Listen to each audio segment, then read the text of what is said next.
자, 이번 강의는 라디오 스타 되겠습니다.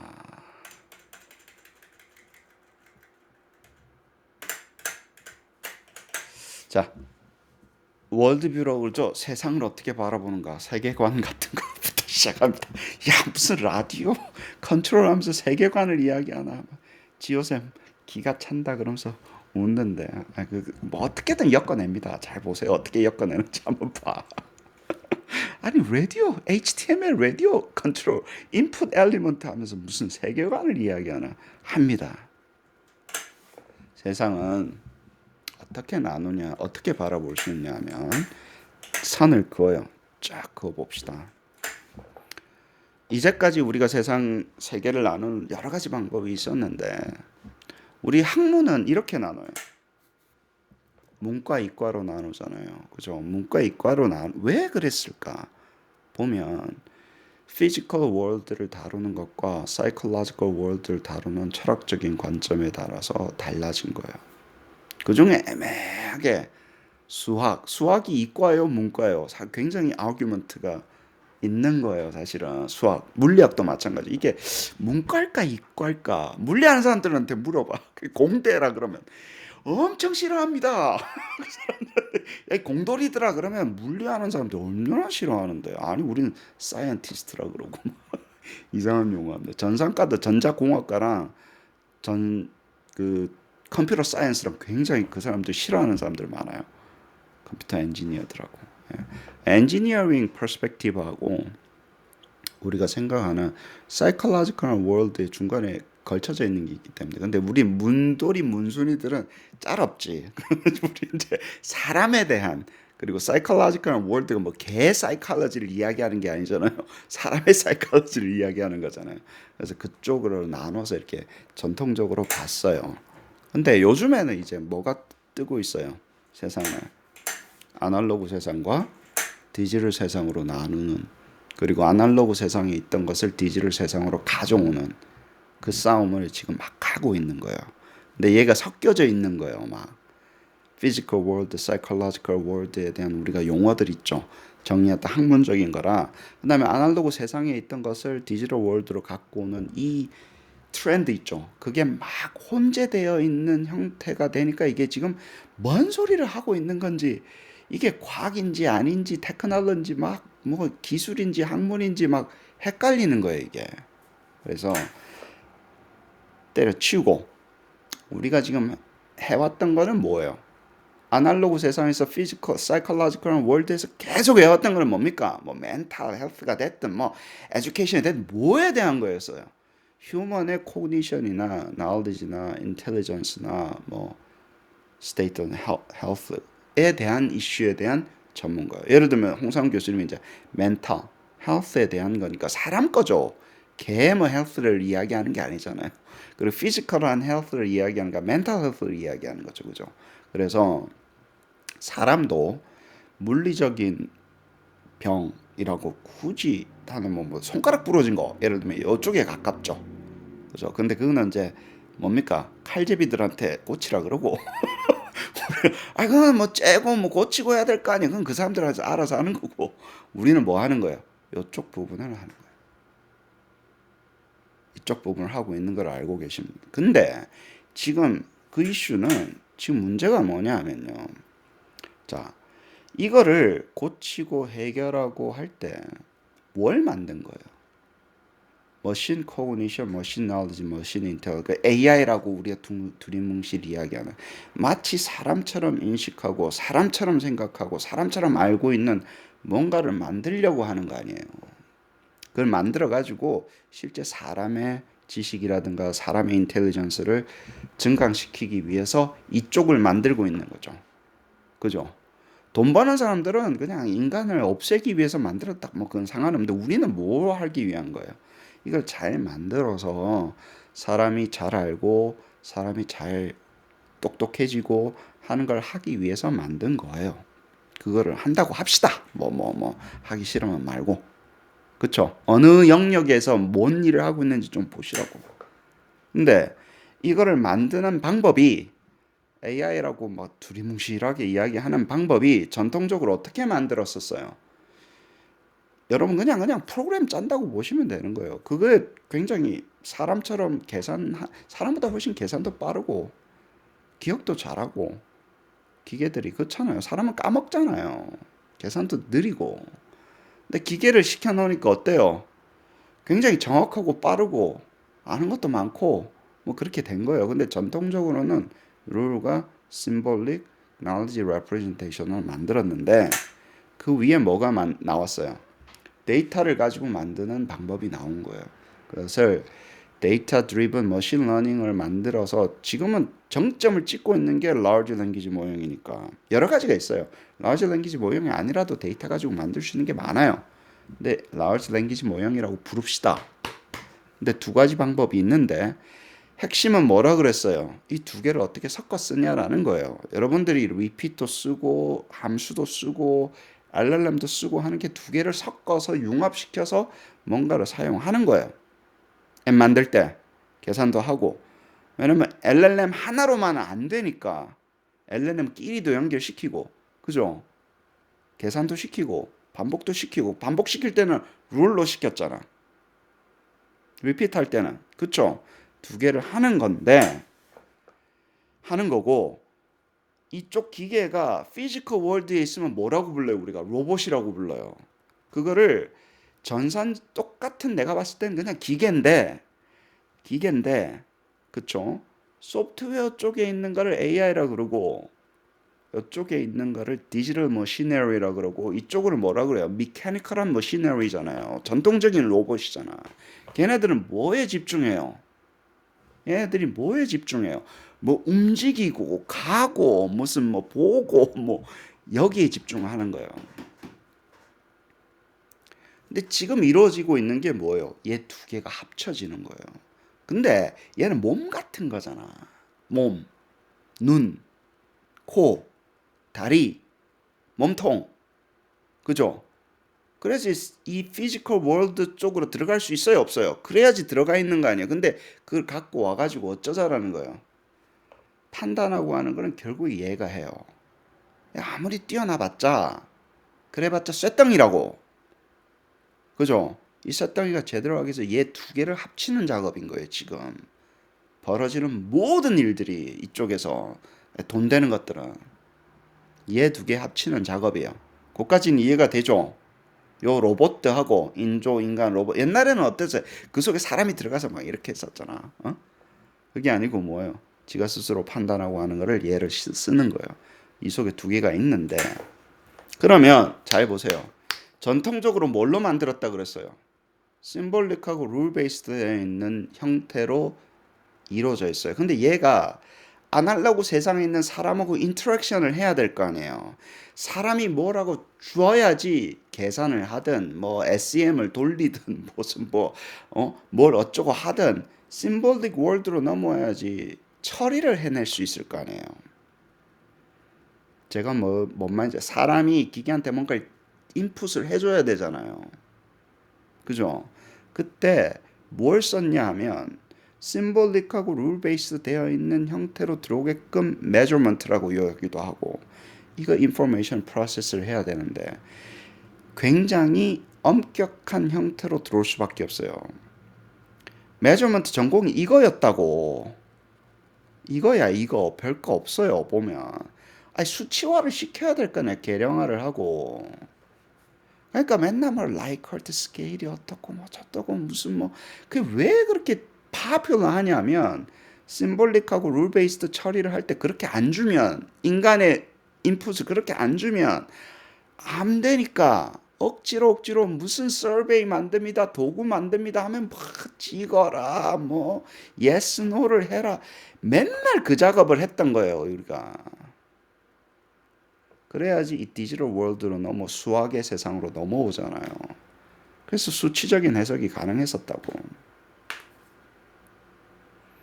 봐봐, 무슨 인스트루먼트 만드는데 이거 아닌 게 있냐고. 다 여기지.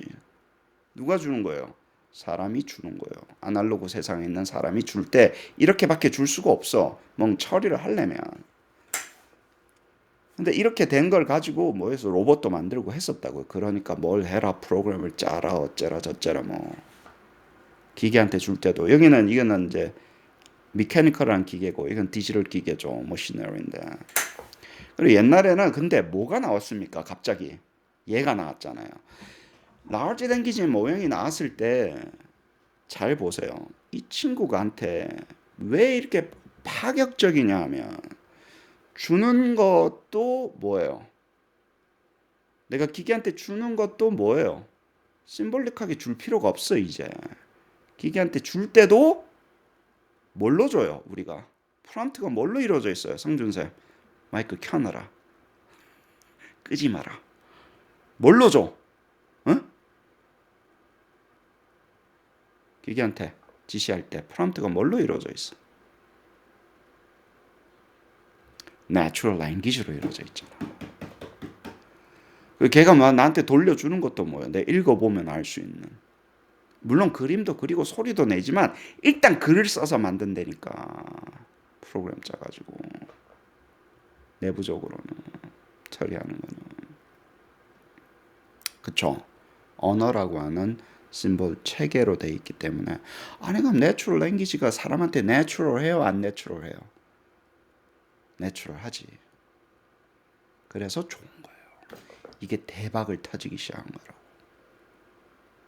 제너러티브 AI가 뭐 왜 대단하냐면 여기서 이게 해결이 되는 건 내가 프로그램 안 짜도 이제 이렇게 막 엄격한 작업을 안 해도 이렇게 해도 그 자체로 분석하고 그 자체로 이해를 하고 그 자체로 알아먹는 거예요. 그 진하게나 쓸 수 있는 상황이 된 거예요. 그래서 챗GPT 같은 게 이제 진하게나 쓰잖아. 프로그램 하나도 안 배워도 다양하게 쓰고 플렉서블하게. 근데 문제가 뭐냐면 잘 보세요. 이게 내가 기계가 LLM하고 심볼릭하고 왔다 갔다 해야 된다 그랬지 내가. 이걸 두 개 융합시켜서 써야 된다 그랬지. 그지? 여기가 힘든 거예요. 이거를 이해를 해야 돼. 이거를 이해를 해야 돼. 그래서 아까 했던 거 똑같이 갑시다. 이쪽에서 여기로 주는 거는 뭐라 그랬어요? 얘가 symbolic rule based로 줄 때, 얘한테 줄 때는 그냥 symbolic representation이라고 불러요. Likert scale, multiple choice, 뭐 select 하시오, 뭐 고르시오, 뭐 어쩌고저쩌고, yes, no, 클릭하시오를 symbolic representation이 되는 input control이라고 그럽시다. 아시겠어요? 왜냐면 이래야지, 이렇게 사람이 이렇게 줘야지 내가 처리를 할 수 있기 때문에 그래요. 뭔 말인지 아시겠어요? 안 그러면 못했다고. 근데 이걸 하는 방법, 뭐 어쩌고저쩌고 하는 게 뭐 어떻게 정교하게 하고 뭐 어쩌고. 결국 다 여기 이야기였는데 얘가 나왔잖아. 얘랑은 사실 쉬워요. 그냥 텍스트로 주고 텍스트로 받고 말로 하면 스피치 투 텍스트 하든지 텍스트 투 스피치로 하든지 와리가리 한다고 이거는. 여기는 쉬워. 소리 나오고 하는 건 쉽다고 얘. 왜냐면 랭귀지 베이스 모형이 만들어졌기 때문에. 아시겠어요? 그 다음에 핵심은 뭐냐면 심볼릭에서 LLM을 넣어간 또 쉬워요. LLM은 랭귀지는 심볼릭을 아우르는 거기 때문에 내가 심볼릭하게 줘도 랭귀지 모형은 잘 알아먹어. 내가 프로그램 코드 주면 랭귀지 모형이 알아먹어요, 안 알아먹어요? 프로그램 코드처럼 잘 알아먹어요. 그러니까 얘는 문제가 없어.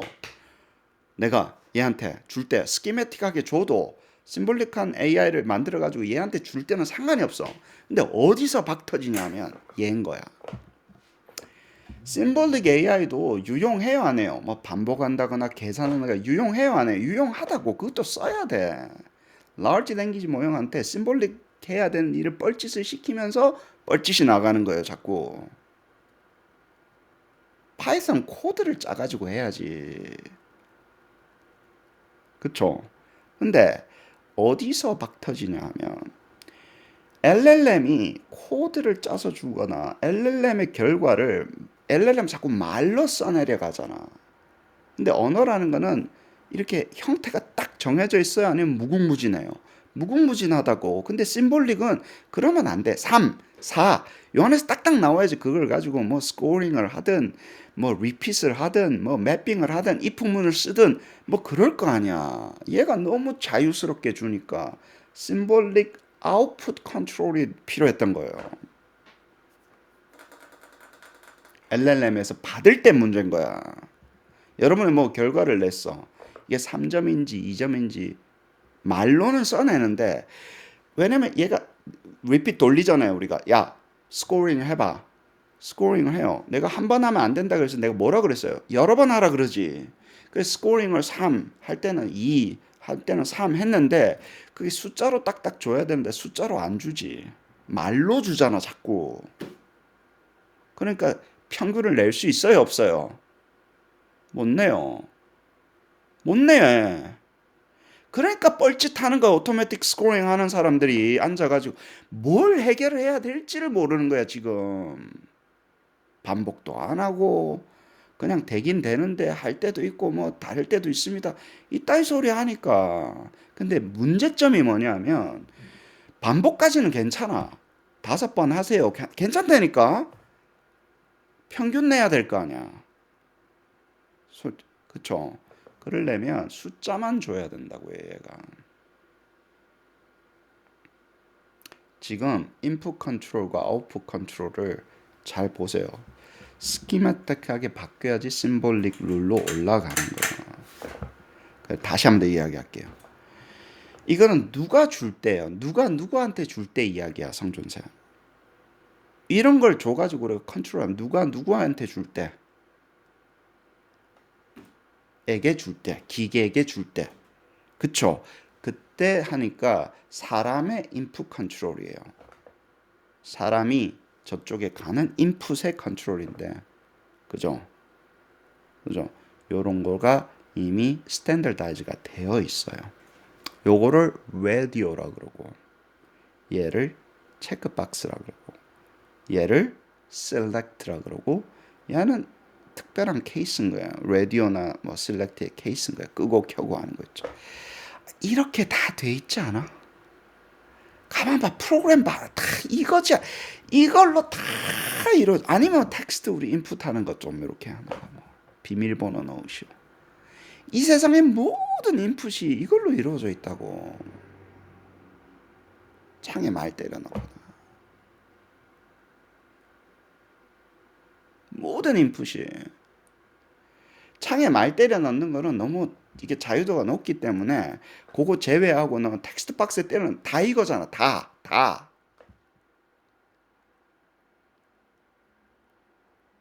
그렇지 않아? 얘는 얘의 특별한 케이스이기 때문에 결국엔 뭐만 남아요? 얘는 얘의 특별한 케이스잖아. 그쵸? 뭐만 남아? 이 두 개만 남아. 라디오랑 체크박스만 남는다. 그럼 라디오는 뭐야? 라디오는 뭐야? 진짜 극단적으로 줄여보자고. 철학적으로 이 도대체 이 라디오는 뭐야?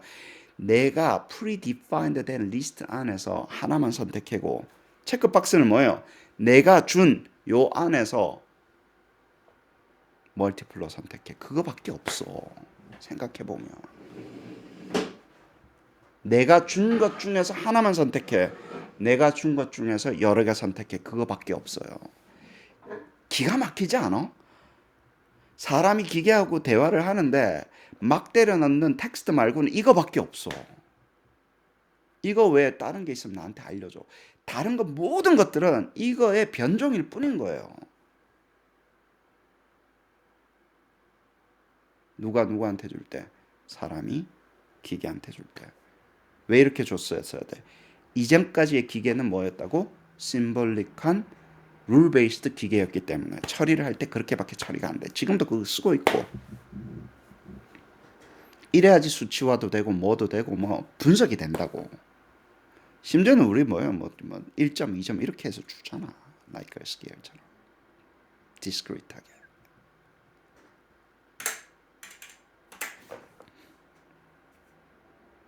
영어로 적으면 뭐예요? Let human to select only one option from the group of predefined options. 다 이걸로 이루어져 있는 거야. 그 중에 하나. 그죠? 특히 그거를 radio라고 해요. 그러니까 교수님 HTML 라디오 인풋 컨트롤 하나 하면서 하다 썰도 많이 푸시네. 이유가 있다니까 나중에 있어. 좀 참아봐. 그래서 이렇게 쓰면 이제 HTML로 다 코드 짜도 되는데 이렇게 쓰면 라디오 박스가 이쁘게 보인다고. 그럼 멀티플 초이스도 쓰고 뭐 요즘에 하고 셀렉트하고 넘어가면 된다고. 이거 어려워요?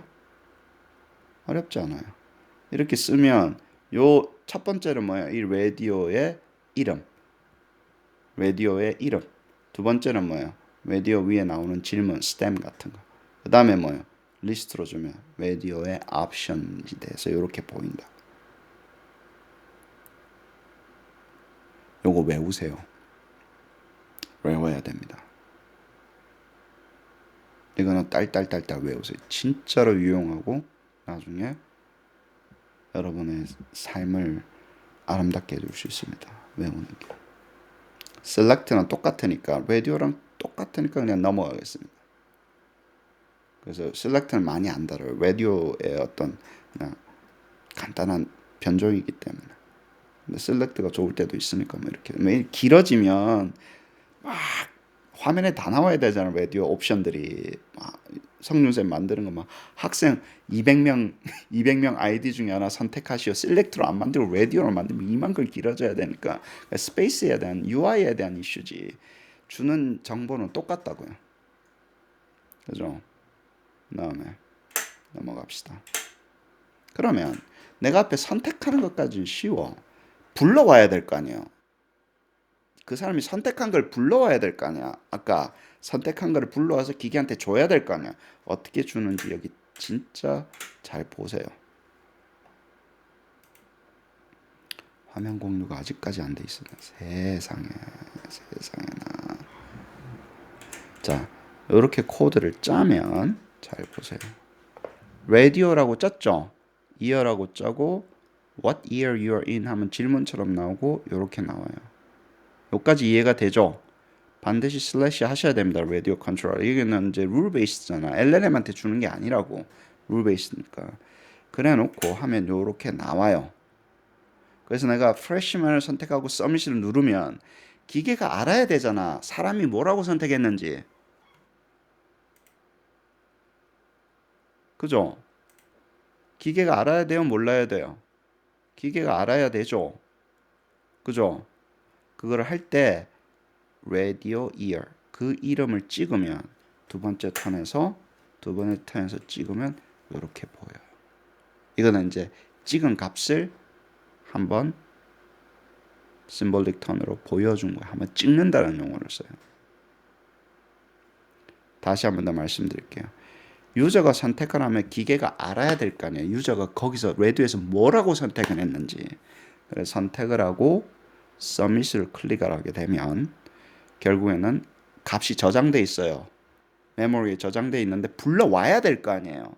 불러와서 그걸 처리를 해야 될까. 처리를 할 때는 radio라고 해서 그 이름을 때리면 이렇게 나와요. 그래서 여기서부터 시작을 하는 겁니다. 나쁘지 않죠? 그쵸? 여기까지는 뭐예요? 쉽네. 쉽네. 과연 쉬운지 한번 보자고.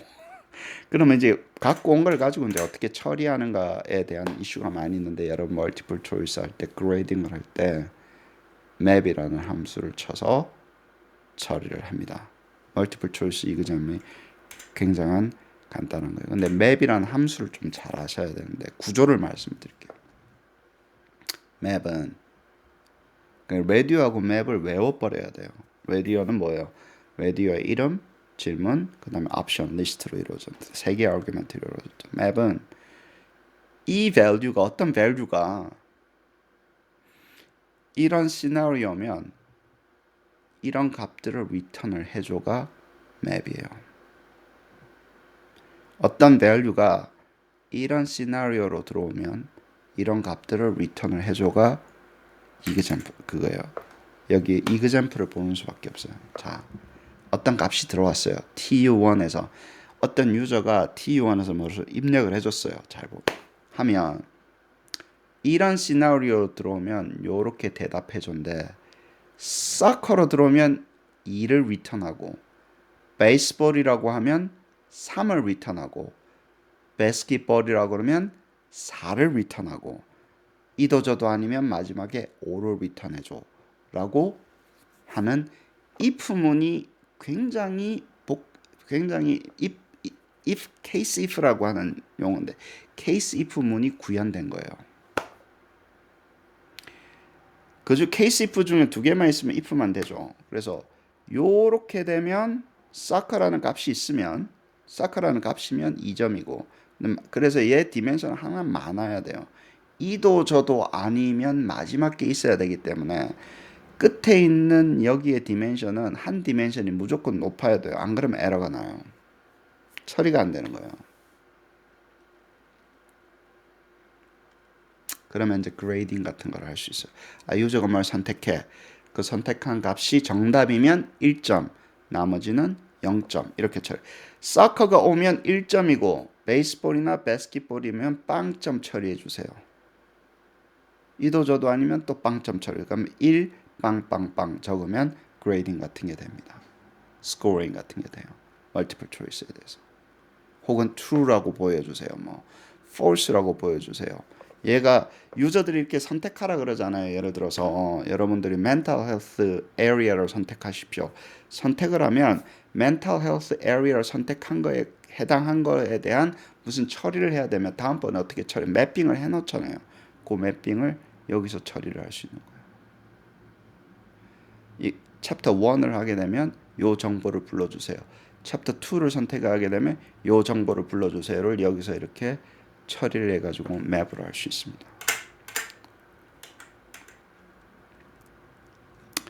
그래서 어떻게 사용하냐 하면 여기서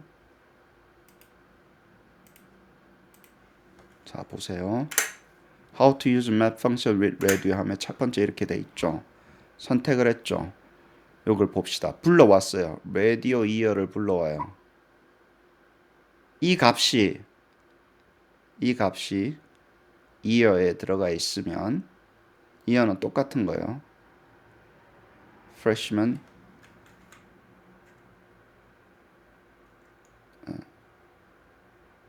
아니다 이거지.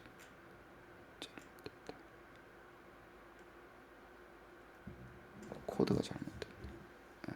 죄송합니다. 코드가 아니다. 보면서 합시다. 이게 코드가 잘못됐네.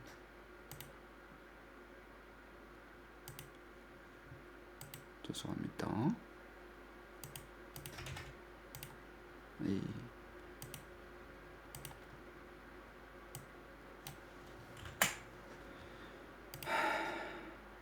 자 봅시다. 내가 여기다가 year를 선택을 했죠. 그 다음 year number를 선택을 했어요. 그러면 freshman이면 1번을, sophomore면 2번을, junior면 3을, senior면 4를 돌려주게끔 하는 그런 과정을 한번 해봅시다.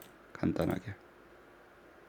그러면 처음 액을 시작을 하게 되면 라디오가 보이죠. 근데 라디오의 옵션 리스트를 어디서 받아왔어요? 요 이어에서 받아왔어요. 여기까지 이해가 되죠. 그래서 왜 이게 보이는지 이해가 되죠. 몇 학년이냐? 학년의 종류를 여기서 온톨로지 모형을 만들어 가지고 불러온 거예요. 그래서 2학년이에요. 하고 클릭을 하게 되면 여기는 소포모어가 뜨겠죠. 그죠? 그다음에 소포모어를 각 freshman이면 1, year n이 여기에 들어가 있는 거예요. year와 year n을 이렇게 넣으면 year에 해당하는 넘버가 이렇게 들어가 있잖아요. 그다음에 페어가 지어져서 freshman 선택하면 1을 돌려주시고 sophomore 선택하면 2를 돌려주시고 junior 선택하면 3번을 돌려주시고 이렇게 매핑이 돼서 나오는 거예요. 그러면 내가 학생들 이름을 쭉 적어놓고 학생 아이디를 적어놓고 학생의 무슨 뭐 예를 들어가지고 학생의 preference를 적어놓고 우리 그 학생 정보가 이렇게 쭉 온톨로지로 뭐 학생 정보 개인 정보가 여기 들어가면 안 되지만 정보가 쭉 들어가게 되면 처음에 선택하는 거에 따라서 원하는 정보 다 불러올 수 있죠. 요 형태로 청하면 그렇죠. 그러면 데이터베이스처럼 내가 있다고 하면 불러오면 그 처리하는 거는 굉장히 퀄이 때리는 게 쉬워지기 시작을 합니다. 이건 서밋을 눌러야 돼요. 그러면 서포머가 나오고 2학년이라는 게 리턴이 됩니다. 다시 한번 더 해볼까요? 주니어 하게 되면 뭐예요? 주니어를 선택했는데 주니어가 여기에 맞춰서 3이 나오게 되죠. 그래서 라디오하고 맵하고 굉장히 잘 어울려요. 이거를 잘 섞어 쓰면서 여러분들이 멀티플 초이스 문제를 해결할 때 굉장히 효율적으로 해결할 수 있습니다. 스샷이 좀 잘못됐네. 요 위에 게 잘못 있으면 죄송합니다. 자, 어떤 숫자가 들어오면 각 시나리오별로 이렇게 리턴을 해줘. 이도 저도 아니면 맨 끝에 항상 디멘션이 많아야 돼요. 요 값을 돌려줘라는 거예요. 그래서 코드를 파이썬 코드로 짜면 이렇게 됩니다. 어떤 게 더 쉬워요?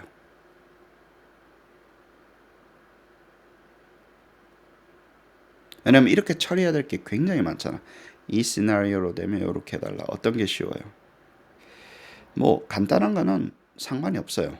간단한 건 상관이 없는데 여기 어떨 때 유용해요, 얘가. 이 리스트가 길어질 때 유용한 거예요. 이게 학생 한 200명 있거든. 한 50명 있으면 이걸 짜려고 하면 손으로 손을 짜야 될 거 아니야, 이거를. 케이스 if로 짜려면 케이스 if가 한 두세 개면 상관이 없어요. 이게 훨씬 더 좋을 수도 있어요. 길면. 그리고 이 리스트가 다이내믹하게 바뀌면 어떻게 돼요? 이 리스트가 얘랑 페어가 다이내믹하게 바뀔 수도 있잖아요. 셔플 될 수도 있고. 죽습니다, 이렇게 짜려면. 그래서 리스트 때려주고 리스트 때려주고 두 개의 리스트로 때려서 이건 두 개의 리스트만 있으면 되는 거잖아요. 그죠? 변수만 있으면 되니까 차례가 맞는 게 되니까 얘가 훨씬 더 효율적이죠. 맵이라는 함수가. 그리고 뒤에 옵션도 있어가지고 훨씬 더 복잡한 일을 처리할 수 있습니다. 그건 이제 매뉴얼에 있으니까 매뉴얼 보고 그건 처리를 하시면 됩니다. 자, 멀티플 초이스로 만드는 게 왜 사람들이 멀티플 라디오나 셀렉트로 멀티플 초이스가 80% 이상의 스탠더다이즈 테스트를 차지하고 있어요. 앨리스트, 셀렉트나 selected response라고 그러죠. 어떨 때는 multiple choice라고 그러고 테크니컬한 용어로 사이코메트리 selected response라고 그래요. 왜 그러냐 하면 단순하게 계산의 용이성만 있는 게 아니고 여러 가지가 있는데 이게 굉장히 valid한 문항을 만들 수 있어요. 타당한 게. 이 문항을 보면 뭘 측정하고자 하는 건지 다른 스타일에 비해서 객관적으로 좋아요. 다른 포맷에 비해서 측정하고자 하는 것이 플렉서블해요. 여러 가지 영역에 다 쓸 수 있어요. 단순한 지식부터 시작해서 굉장히 복잡한 지식을 물어보는 것까지 selective response가 좋은데 reliability도 좋아요. 훨씬 해보면 에러가 이게 적어요. 멀티플 초이스가 다른 포맷에 비해서 에러가 적어요. consistency도 좋아요. 특히 뭐가 좋으냐면 이거 Inter-rater reliability 이거 들고 가면 올킬입니다. Essay scoring Inter-rater reliability 한번 구해봐. 멀티플 초이스는 Inter-rater reliability 구할 게 없지. 퍼펙트하게 나오는데. Inter-rater reliability, subjectivity, upgrading, human grading이 박살인 거예요. 그래서 이걸 씁니다. 누구를 못 믿는 거예요? 중요한 시험에 왜 멀티플 초이스라고 누구를 못 믿기 때문에 그렇습니까? 그레이딩 하는 인간들을 못 믿는다니까. 하지 말아잖아. 누가 선택한 거예요, 그거를. 사람이 내 인생 결정할 때 다른 사람이 들어와가지고 에러를 주는 게 너무너무 불공평하다고 생각하는 거예요. 그래서 수능이 멀티플 초이스라니까. 아니, 대학 교수님이 내 망치면 어떻게 지 꼴리는 대로 하는데. 그렇지 않아요? 그럼 믿어? 안 믿어. 그러니까 멀티플 초이스로 하는 거예요. 그렇게는 내 인생 결정하면 안 돼. 사람들이. 거기서 나온 겁니다. 진짜 생각해봐. 정말로 해봐. 앰비규 때 어떤 사람, 내가 사람 잘못 걸리면 어떡할 건데? 내 응답에. 그 리스크를 감대해야 되는 모든 사람이. 안 합니다, 그거. cognitive load나 response bias 컨트롤이 쉬워요, 이게. cognitive load. 왜냐면 스탠더다이징이 되는 거야. 이거 한 문제 풀 때 2분 정도면 되겠구나가 훨씬 쉬워요. response bias도 줄일 수 있는 거고. distractor quality에 대한 거에 대한 이슈가 있죠. 사이코메카닉 이거 뭐 좋다 나쁘다를 떠나서 디스트랙터 퀄리티가 너무너무 중요해지는 거죠. 이건 저번 시간에 이야기했으니까 계속 이야기할 겁니다. 디스트랙터는 플로저블 해야 되는데 너무 멀어도 안 되고 너무 가까워도 안 돼요. 너무 갖다 붙이면 답이 여러 개가 되는 경우도 있고. 그래서 디스트랙터 퀄리티가 굉장히 큰 이슈가 돼요. 디스트랙터 싸움이에요. 멀티플 초이스는 디스트랙터 싸움이라고 내가 100만 번 더 말씀드렸습니다. 근데 스코어링이 뭐예요? 바이너리 스코어링이 되는 거예요. 그러면 뭐예요? 기계로 처리하기가 굉장히 용이하게 되고 단순히 바이너리 뿐만이 아니라 뭐가 있어요? 오토메이티드 스코어링이 굉장히 유용하죠. 근데 오토메이티드 스코어링이 왜 유용하냐 하면 오토메이티드 피드백이 가려면 오토메이티드 스코어링이 유용한데 그래서 멀티플 초이스가 오토메이티드 피드백 하기에 유용한 거예요. 에세이는 사람이 했었어야 되니까. 근데 지금 뭐가 가장 큰 이슈예요. 문학 만드는 거 말고도. 오토매틱 스코어링 에세이 스코어링 가장 큰 이슈잖아요. 기계가 할 수 있습니다. 뭐 이상한 소리 하잖아 자꾸. 아무 말이나 하고 또 해보면 안 됩디다 뭐 이러고 앉아가지고 페이퍼 제대로 나오는 게 하나가 없다니까. 챗GPT로 오토매틱 스코어링 됩디다 이거는 페이퍼가 안 된다니까. 프롬프트 뭐 이렇게 적으면 그게 어떻게 사이언스냐고. 어떻게 임프루브 할 건지 전략적인 계획이 없는 상태에서 어떻게 된다, 어느 방향으로 가야 되고 뭐 몇 번을 해야 되고 그게 없는 상태는 페이퍼 안 나옵니다. 다 알아 되는지 그게 뭐 다 아는 얘기가 어떻게 페이퍼가 되냐고. 어느 정도까지는 되지. 예를 들어서 어떻게 임프루브 할 건가에 대한 게 나와야 되는. 아무튼 근데 뭐가 좋다고요? 어떻게 연결이 된다고요? 오토매틱 스코어링이 되기 때문에 인스턴테이니어스한 오토매틱 피드백이 되기 때문에 멀티플 초이스가 좋아요. correct, incorrect 한 거를 바로 줄 수 있잖아. 일단은. 그죠? 근데 좋은 거는 뭐냐면 답과 디스트랙터에 대한 정보를 가지고 피드백을 주기 때문에 피드백이 더 정교해지는데 이거 왜 틀렸는지에 대한 거에 대한 정보. 근데 이거는 완전히 디펜던스예요. 내가 디스트랙터를 어떻게 만드는가에 따라 달린 거예요. 만들 때부터 이 오답은 어떤 실수, 어떤 잘못 때문에 이 오답을 선택한다는 걸 미리 만들어 놨을 때 피드백이 굉장히 좋아지기 시작합니다. 그래서 멀티플 초이스로 만드는 것을 strongly recommend 하는 거예요. 멀티플 초이스로 만들면요. 에세이 형태로 물어봤을 때 스코링 할 때도 도움이 돼요. 왜? 이렇게 나오면 오답이고 이렇게 나오면 오답이라는 정보를 갖고 있는 상태에서 오픈엔디드 퀘션도 접근을 할 수 있잖아요. 다시 한 번 더 말씀드릴게요. 멀티플 초이스가 멀티플 초이스만 해결하는 게 아니라고. 멀티플 초이스가 러닝에 도움이 되는데 멀티플 초이스가 오픈엔디드에도 도움이 돼요. 오픈엔디드 그 스코링 루브릭 만들 때도 도움이 돼요. 그래서 할 수 있으면 무조건 멀티플 초이스로 먼저 시작하는 게 맞아요. 멀티플 초이스로 만들었는데 오픈엔디드로 물어볼 수 있는 형태로 만들어야 돼요. 왜냐하면 옵션을 안 주면 되잖아. 스템은 똑같다니까. 스템을 똑같이 하고 옵션을 안 주면 바로 오픈엔디드로 쓸 수 있는 형태로 만들어 놔야 돼요. 내가 문항을 만들 때부터. 그래야지 돈이 돼요. 내가 멀티플 초이스로 주고 싶으면 주고 오픈엔디로 주고 싶으면 줘. 근데 오픈엔디드 스코링을 해야 돼요, 안 해야 돼요? 해야 되는데 디스트럭터 만들어 놨던 게 오픈엔디드 스코링 할 때 도움이 된다니까. 그러면 오픈엔디드 할 때 루브릭도 있어야 되고 뭐 정보가 많아야 될 거 아니에요. 사람들이 굉장히 착각하는 게 오픈엔디드 퀘션은 만들기 쉬워요. 그레이딩 하는 게 어렵지.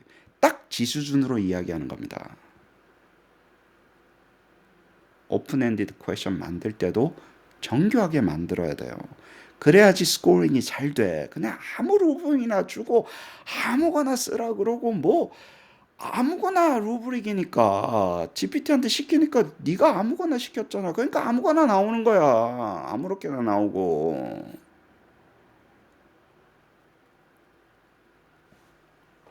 결국에는 그거를 해결을 해. 그러면 두 개를 다 살릴 수 있는 거야. 왜 틀렸을까? 뭐라고 피드백을 줘야 될까? 어떻게 추론을 해야 될까가 어디에 들어있다고요? 아니 맞는 거는 괜찮다니까. 내가 딱 줬어. 딱 맞았어. 그럼 뭐 할 말이 뭐 있어? 잘했다. 굿잡. 아니 그렇지 않아요? 아니 맞았어. 그럼 뭐 할 말이 있어? 정확하게 맞았는데. 드라마는 언제 생기는 거예요? 성준쌤.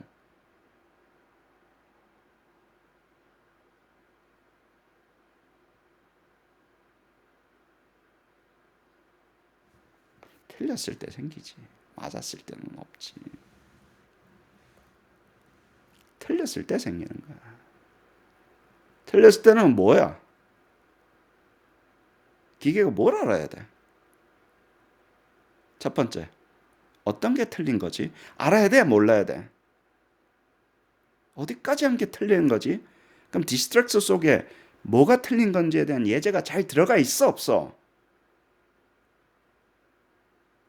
있지. 왜 틀렸을까? 디스트랙터를 잘 만들면 왜 틀렸을까에 대한 추론이 돼야 안 돼? 되지. 그러면 그 틀린 거에 대해서 뭐라고 피드백을 줘야 될 게 미리 만들어 놓을 수 있어? 없어? 정교하게 만들어 놓을 수 있지.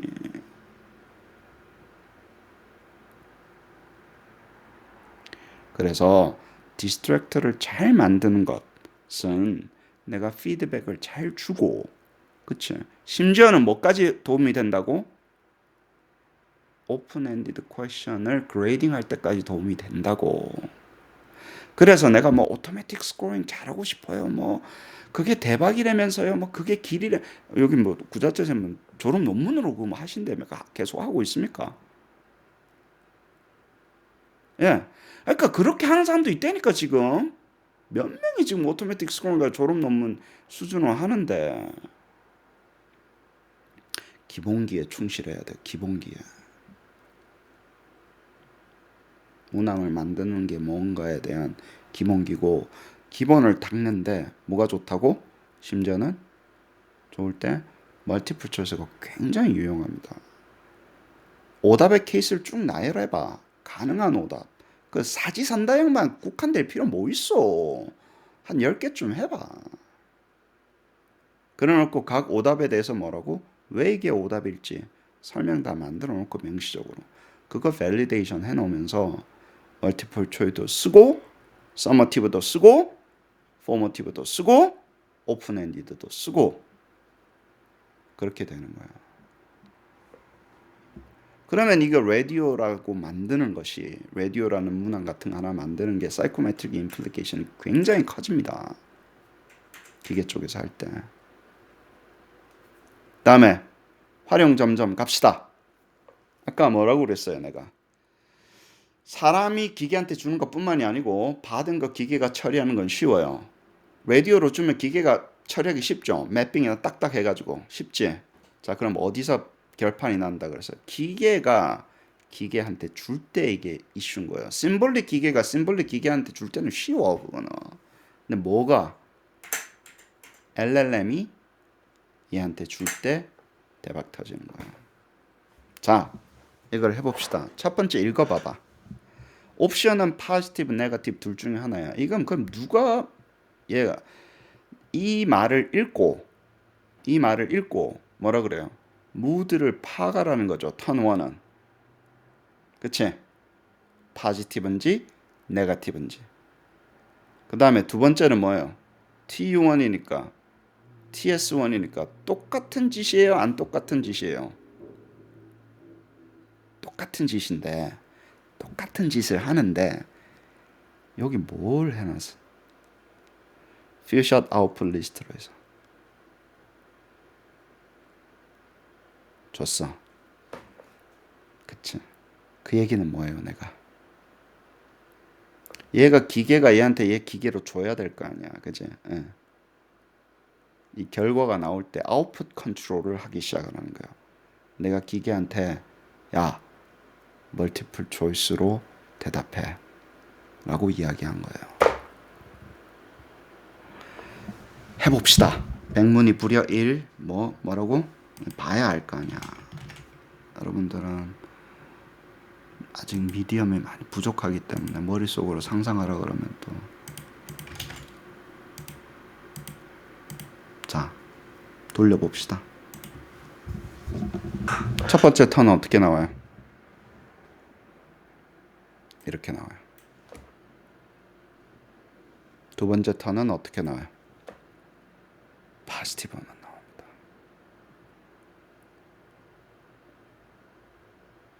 이거의 임플리케이션을 아셔야 돼요, 여러분. 이렇게 줘야지 우리가 요걸 가지고 맵을 하든지 계산을 하든지 무슨 뭐 디스트리뷰션을 구하든지 용이해 그 심볼릭 AI 처리가 용이해지기 시작해요. 얘 말을 많이 하면 맞는 말이에요, 안 맞는 말이에요. 맞는 말인데 이걸 또 처리해야 되나? 그래서 어쩌라고. 여러분들은 뭘 보여주고 싶어요? 막 차트 보여주고 막 이런 거 보여주고 싶잖아. 근데 아웃풋이 이거면 내추럴 랭귀지면 어때요? 다음번 처리하기 애매하다. 최종 처리는 괜찮아. 최종으로 그냥 리포트면 괜찮아. 한 번 주고만. 중간에 처리할 때는 뭔 짓을 해야 돼요? 심볼릭 AI를 굉장히 많이 써야 되는데 이게 나오는 게 자꾸 이렇게 나오면 심볼릭 처리가 돼야 안 돼요. 중간 단계에서 안 돼요. 최종은 괜찮다니까 말로 주. 최종은 누구한테 주는 거예요? 사람한테 주는 거니까 괜찮다니까. 그래서 퓨샷 아웃풋 리스트라고 해서 이거는 똑같습니다. 기계한테 뭐 주는 거라고 똑같아요. selected 이 옵션 주는 거하고 똑같아요. 사람한테. 근데 기계가 다음번 기계한테 처리를 해야 되는데 자꾸 말을 많이 하지 말고 스탠더다이즈되어 있는 이 리스트 안에 대답을 하라고 하는 그 원래 공식적인 용어는 structured output이라고 그래요. 오픈 AI에서 만든 structured output을 카파에서 integrating해서 우리는 few-shot output list라고 부르는 거예요. 이렇게 나옵니다. score response 하라 그러면 뭐라고 그래요? 뭐 100만 만점 뭐 10점 만점이 어쩌고 나옵니다. 1.1이냐 0이냐. 내가 심지어는 1이 맞으면 1이다. 틀리면 0이라 이야기 안 해줘도 요거 보면 확률적으로 맞았을 때는 1이라는 게 높기 때문에 앤서가 이렇게 나와요. 물론 이것도 뭐 100% 개런티는 안 되지만. 아시겠죠? 그래서 근데 이게 단점은 뭐냐면 100% 개런티는 안 돼요. 얘도 GPT가 이해를 해가지고 뽑는 거기 때문에 이 나오는 과정이 디터미니스틱하게는 안 해요. 근데 확률이 굉장히 높아져요. 우리가 원하는 대로 나올 확률이 요 안에서만 뽑아라 그랬기 때문에. 근데 여기다가 주저리 말을 많이 쓰잖아요. 어떻게 해야 된다 뭐 이러면 뭐 비슷하게 나올 수는 있어요.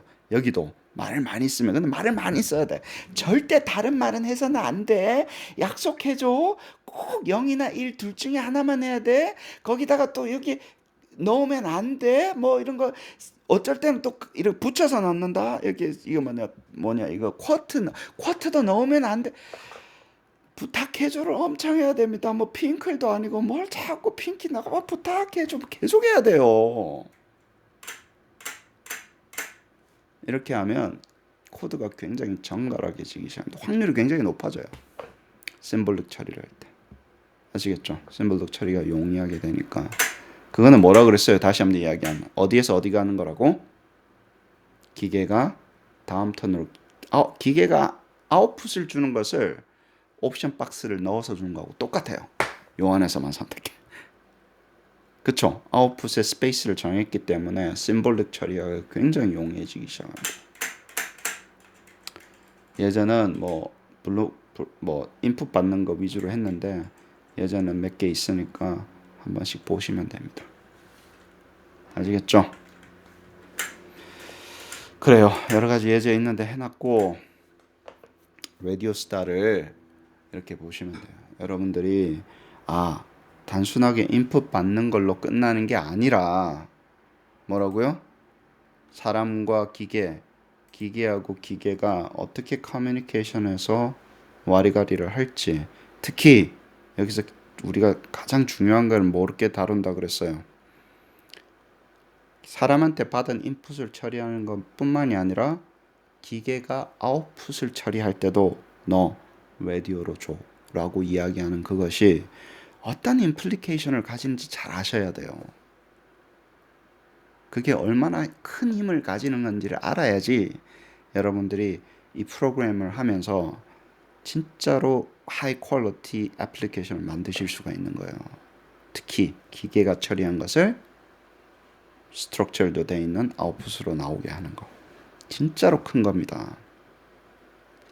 자, 라디오 스타 요거 노래 들으면서 강의 끝내도록 하겠습니다. 들려요 소리? 윤종신이 하는 라디오 스타 생각했지.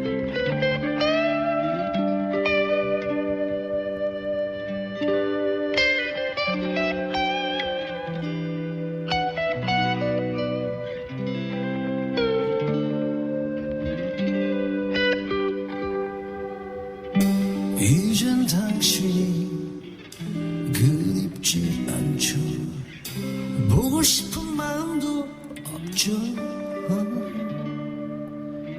사랑한 것도 노래가 잊혀가네요. 높아요 좀.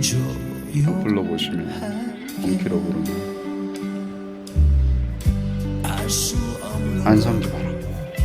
그런 내 맘이 몸이 괜찮아지셨다 그러더라고요. 눈물이 나요. 젊었을 텐데. 아주 오래전 당신 떠나는 그날처럼 이젠 괜찮은데 사랑 따윈 쳐버렸는데 바보 같은